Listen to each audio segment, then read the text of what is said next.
Salam sejahtera, berjumpa lagi bersama saya Amandus Yonatan. Pada kesempatan kali ini kita akan melakukan validasi atau validitas angket. Nah, kemudian kita akan melihat bagaimana reliabilitas angket yang akan kita gunakan. Bapak Ibu sekalian, dalam penelitian tidak jarang kita menggunakan angket dalam mengumpulkan data untuk kita melakukan penelitian.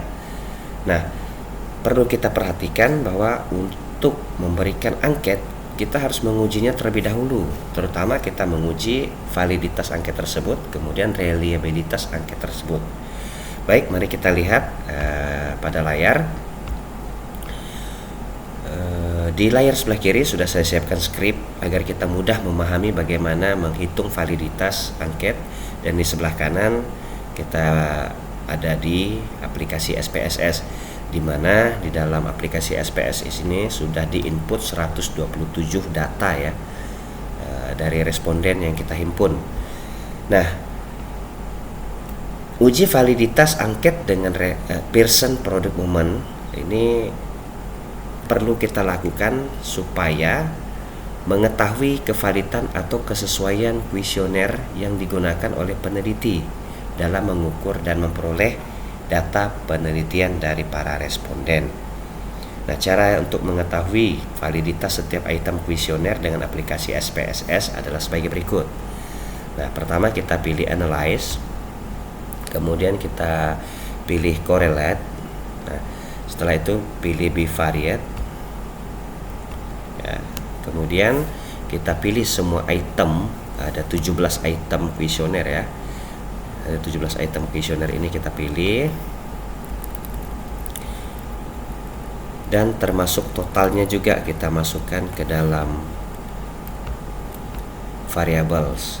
Nah, setelah kita masukkan, kemudian kita centang pada Pearson ya. Ini kita centang, pastikan sini sudah tercentang. Kemudian kita pilih OK. Nah, hasilnya akan keluar seperti ini, di mana terdapat 17 item pertanyaan ya kuesioner, dan di sini merupakan 3 informasi yang perlu kita gunakan dalam membaca data.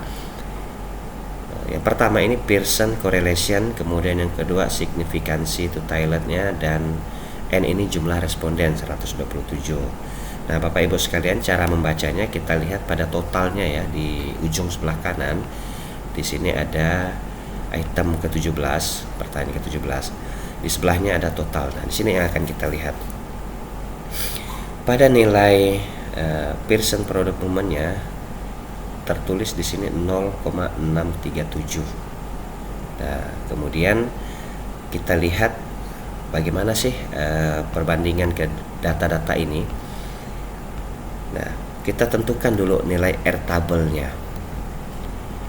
R-table dilihat dari jumlah degree of freedom atau derajat kebebasan, di mana N dikurang 2 pada signifikansi 5% atau 0,05. Jumlah responden tadi adalah N, yaitu 127, kita kurang 2 sehingga hasilnya adalah 125. Nah, nilai R-table ini pada signifikansi 5% atau 0,05 dari 125 responden adalah 0,1743.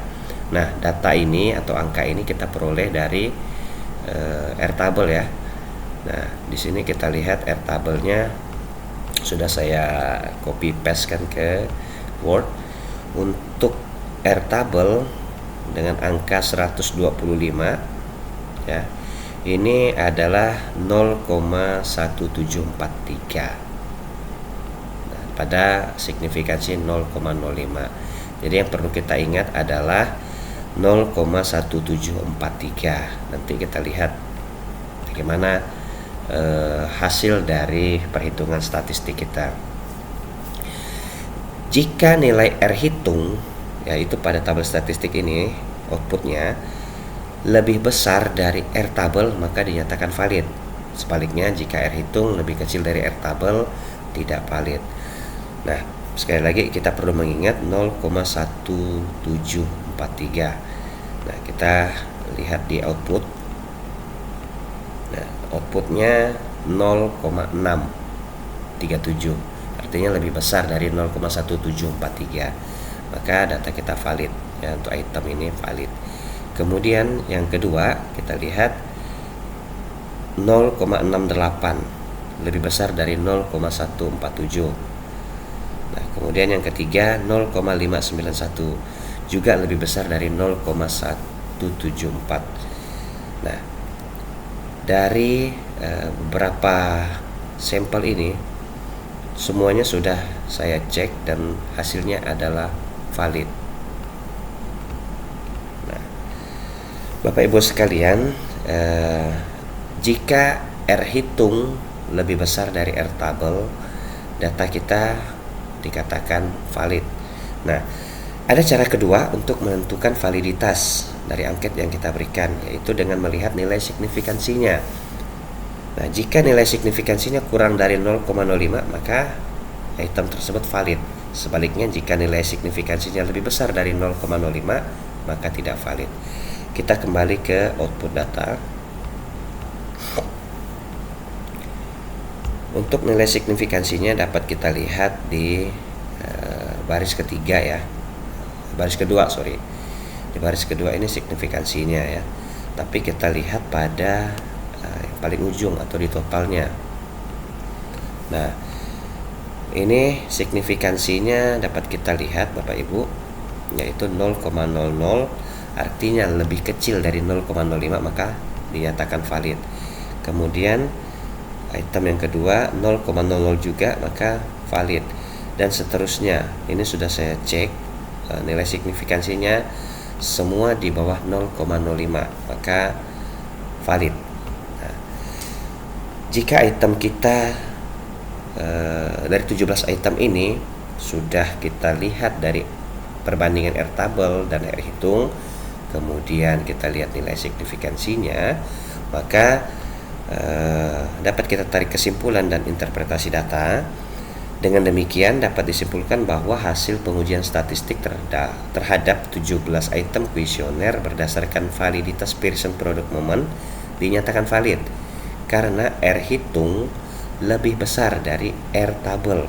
Nah, dari output yang kita lihat tadi, R hitungnya lebih besar ya daripada R tabel, dan nilai signifikansinya juga lebih kecil dari 0,005. Nilai signifikansi pada output tadi kita lihat 0,00. Maka setiap item kuesioner dapat digunakan untuk mengukur konstruk atau variabel digital literasi secara akurat. Nah, artinya item-item pada instrumen penelitian kuesioner digital literasi memiliki kesesuaian yang tepat dengan tujuan penelitian, yaitu untuk mengukur digital literasi mahasiswa. Nah, Bapak Ibu sekalian, selain kita menguji validitas, kita juga perlu menguji reliabilitas kuesioner atau item yang kita siapkan dalam angket ini. Nah, uji reliabilitas ini bertujuan untuk melihat apakah kuesioner tersebut memiliki konsistensi jika pengukuran dilakukan secara berulang menggunakan kuesioner yang sama. Nah, uji reliabilitas ini kita gunakan Cronbach-Alpha. Dasar pengambilan uji reliabilitas ini dengan Cronbach-Alpha menurut Wiratna Sujarweni tahun 2014, kuesioner dikatakan reliable jika nilai Cronbach-Alpha-nya lebih dari 0,6 ya. Jika semakin menuju ke angka 1, menunjukkan reliabilitas yang semakin tinggi. Nah, cara untuk mengetahui validitas setiap item kuesioner dapat kita lakukan dengan cara sebagai berikut. Nah, Bapak Ibu sekalian, kita lihat di layar sebelah kanan di aplikasi SPSS. Caranya kita pilih Analyze, kemudian kita pilih Scale, kemudian Reliability Analysis ya, Reliability Analysis. Nah, kemudian kita masukkan juga semua item tadi, 17 item. Tetapi ini totalnya tidak perlu kita masukkan ya. Cukup kita masukkan kuesionernya saja. Kita masukkan ada 17 item kuesioner, kita masukkan ke sebelah kanan. Nah, setelah itu kita pilih statistik. Kemudian kita centang scale if item deleted. Nah, di sini yang kita centang. Nah, setelah itu kita klik continue dan kita pastikan modelnya ini alpha. Setelah itu kita klik OK. Maka hasilnya akan muncul. Di sini kita copy ke Microsoft Word supaya memudahkan kita membacanya. Nah, reliability statistik Cronbach Alpha 0,902 dengan jumlah item 17 pertanyaan atau 17 item kuesionernya. Data ini semakin mendekat ke angka 1. Nah, seperti dijelaskan di atas, kuesioner dikatakan reliable jika nilai Cronbach alpha-nya lebih dari 0,6. Kita lihat di sini lebih dari 0,6 ya. Hasilnya 0,902. Mendekati angka 1, menunjukkan reliabilitas yang semakin tinggi. Nah, kita tarik kesimpulan. Dengan demikian dapat disimpulkan bahwa hasil pengujian statistik terhadap 17 item kuesioner dinyatakan reliable karena nilai Cronbach alpha-nya 0,902, lebih besar dari standar reliabilitas yaitu 0,6. Artinya item-item pada kuesioner memiliki keterkaitan satu sama lain sehingga menghasilkan jawaban yang konsisten saat dijawab oleh responden. Maka kuesioner digital literasi mahasiswa ini mampu menghasilkan data yang konsisten dalam penelitian.